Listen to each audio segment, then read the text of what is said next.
For me personally, empowerment comes from doing things that I love.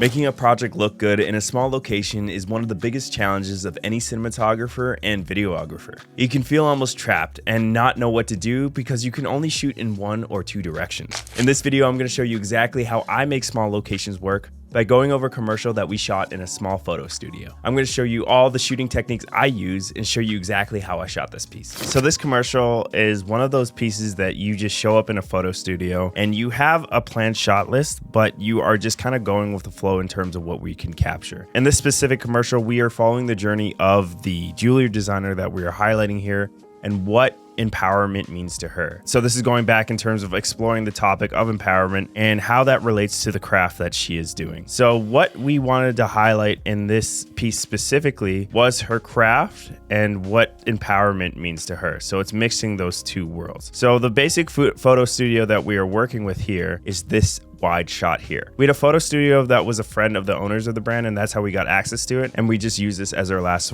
location because this story is pretty generic in terms of she's a jewelry designer. She works at home. She doesn't necessarily have a place of base. I would love to shoot this in maybe a jewelry design specific space, but we didn't have access to that and we kind of had to work with the punches. But this kind of works with in terms of that photo studio vibe that you get in terms of where a lot of photo shoots are done in terms of like wedding photos, engagement photos, photos with kids. And I'm sure that we've all been there in terms of coming from a photo or videography world. I've been there many times where I've shot in studios like this. And now when going into this project, we're all kind of like, oh, we don't really want to shoot in a photo studio. But this is what we're working with in terms of our budget. And we wanted to put ourselves to the challenge in terms of, what can we do to actually elevate this space? So again, this is the space that we're working with, and I'm gonna start off with a wide shot. So we shot this on a combination of cameras, and this goes into the shooting techniques that I'm going to actually highlight in this video in terms of mixed media, because we have some handy cam there. We shot a lot of this on the Venice too, in terms of the nice details and everything like that. Back to handy cam footage, using a bunch of flashes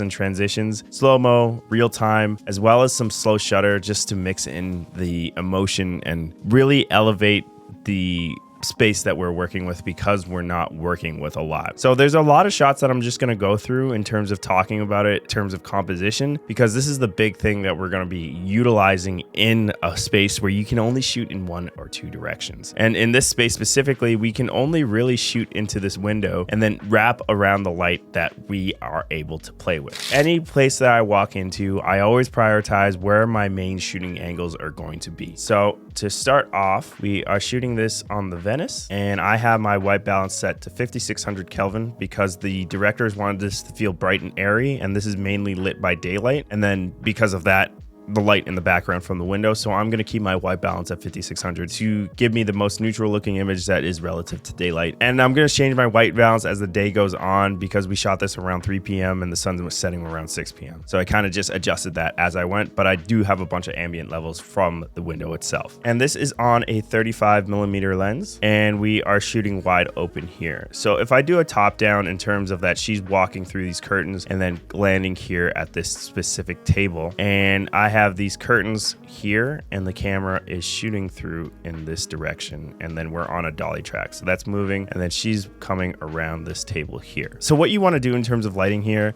is just add to the light that you have and wrap it around the subject. I have the subject completely backlit from the natural window that is coming here. So what I ended up doing is just adding a small panel light right here, which was the Nanlite 120Z Pavo Slim. And I have this set around 20%. And then this is just adding levels back to this side of her face and body, giving us some nice contrast and differentiation between the shadow and light side of our talent. So again, this is just wrapping around the light that we have. And then what I'm using here is, or you'll see in this video, I'm using a lot of composing techniques in terms of building depth. So we don't have a space that feels bland or plain. And the way I'm doing that is just shooting through the curtains. When we were doing the location scout and everything in terms of establishing a wide shot, I saw these curtains in terms of separating the kitchen, and I'm like, oh, we need to shoot through these in terms of hiding a lot what's in the space so it doesn't feel like just a photo studio, and to kind of elevate the look in terms terms of what we are moving through in terms of moving into this next location. And the whole purpose of this was just to elevate the shot in terms of it, making sure that we are actually moving through. If I didn't have the curtains here, the dolly wouldn't feel as grand as it does. And then in this shot, you can see that the curtains move as she goes by, and then we have a jump cut there. And this was Kyle on a handy cam, and we just told him to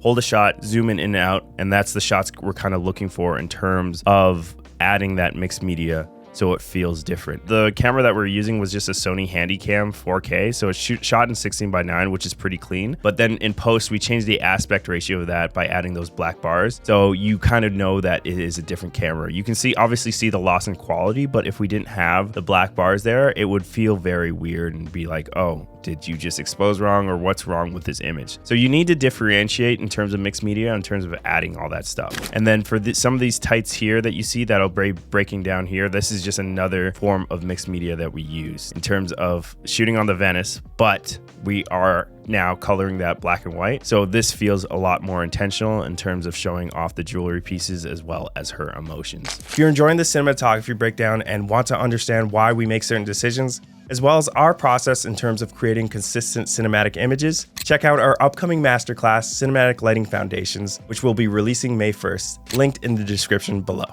Anyways, back to the breakdown. The next kind of sequence we're going to be looking at are these detailed shots of her working on some of her jewelry, and then some of these of her looking at the jewelry. So the first thing that we're going to start off with is the variety of the shots. You can see that we have something in the foreground here, and this is just an optical prism that I have my grip just moving in front of the camera as I'm tilting up and dollying across this table here. So we just did a bunch of variety, and this is one that the director's like in terms of her blocking. So this is the one we use. And then you can really see it here in the nice detailed shots that we have. I haven't used prisms a lot. I have a lot of them and I haven't really had success with them, but in this shoot, I felt like I had a lot of success. The problem is with prisms is that you can't usually use them on wider lenses. So I would only use it on like a 50mm and above. For this tight shot here, we're on an 85.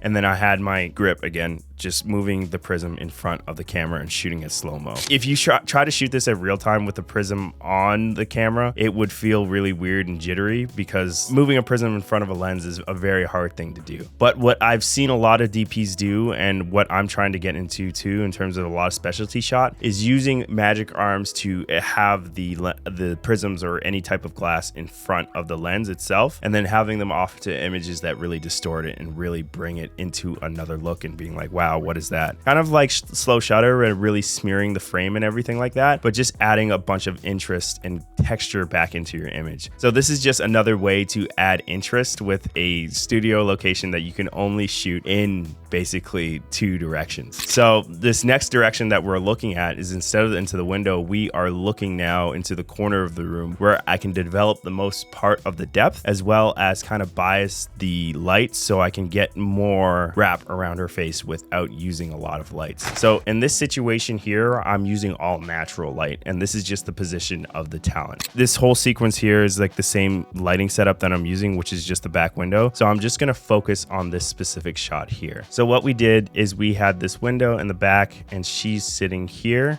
and then here is that. And then I am positioned off here. And then we are shooting this on an easy rig, and this is the Sony Venice as well, setting with the same camera settings before. This is literally what we shot after, but I'm shooting around 60 FPS, just to give you some context. And then talking about frame rates that I like to jump to are 48, 60, and then 120, around those realms. 48 just kind of gives you an elevated look in terms of real emotions and going through. 60 kind of slows it down even more if you're focusing on tights and hands, and then 120 for those really impactful effects. I kind of stay away from slow motion, but I've been bringing it back into my work and being a lot of intentional. When I started off as a videographer, I shot everything in 120 frames per second and thought it was the coolest thing ever. And I learned a lot from it, and then really got bored of it, and then stopped shooting in 120 frames for a long time. But it's just a creative tool that you have to utilize, and you can't overuse it in this case. So we have all this natural light coming in from this back window, and then it's painting a lot of the texture that you see on the walls and her hands and everything like that. We are dealing with a white wall studio as well. So if I just draw the walls here, we have a lot of this light bouncing back and then just giving us the room tone that we're looking for, as well as wrapping the right light around our subject. In this case here, you can see that I don't have that nan light in play anymore because we would have a bunch of light on this table, but in that case we don't. We have a lot of shadows and interest and contrast. When I was doing this initially, I had that light spark to develop a shadow side, but I was getting a natural shadow side because I am positioned behind the light and it is giving me this natural shadow and checkerboard of color that we're looking for. So this is just positioning your talent in the right place, which is just backlighting, and then using a big soft source. In this case, it's a window light. And then outside that window, if I were to draw like, you know, the side profile of the building. So here's the window, and then like here would be the talent that I'm shooting. And then this is like the table that she's working at. And then my camera is in this direction right now. There's a wall here because this is kind of like an alleyway. So if you can picture like some cars driving through here, but not actually. So the sun is above in this case, and it is shooting down and painting a bunch of light into the bottom of the room and giving us a lot of highlights there. And then it is also bouncing off this wall, which is a giant wall here, and then providing a bunch of soft light here. So we really lucked out on the location in terms of having a window that looks good, but a bunch of these studios have these large windows, and then this just really worked out into our advantage in terms of having a lot of room tone that bounces back into the room, as well as having some highlights in the edge of the room that kind of differentiate between light and dark, and then having different parts of light. Here we have some soft light on our hands, but here we kind of see the exposure difference in terms of having brighter light. And this just gives you a nice looking image in terms of having a bunch of interest and contrast in it. And then here is using that window to our advantage, and then using a bunch of composing techniques in terms of allowing this to really work. If you just had this as a shot here without any foreground or anything like that, it would look very off. And as you can see, in terms of other things in the studio, this is very much a photo studio that a lot of people just do engagement photos and stuff like that. So if we talk about composition and we talk about the thirds here, we have her placed in a third. And I generally do this on the right third. This is very situational and everything like that. But I'm always thinking of, I always read from left to right, and my eyes are always drawn on the right side of the image in terms of moving the edit forward. So that's where I like to generally compose in the thirds, but you can do it any way and you can break any rule. This is just something I like to do. And then here we have this little vase or something. I don't know exactly what it is in the foreground. And this is providing that depth that we are going through here. But in addition to this, I believe that this is a mirror shot. So if we were to look at a top down of this corner of the room, I believe there is a vase here, and then there's a mirror here, and then our subject is standing here. And then I'm shooting the camera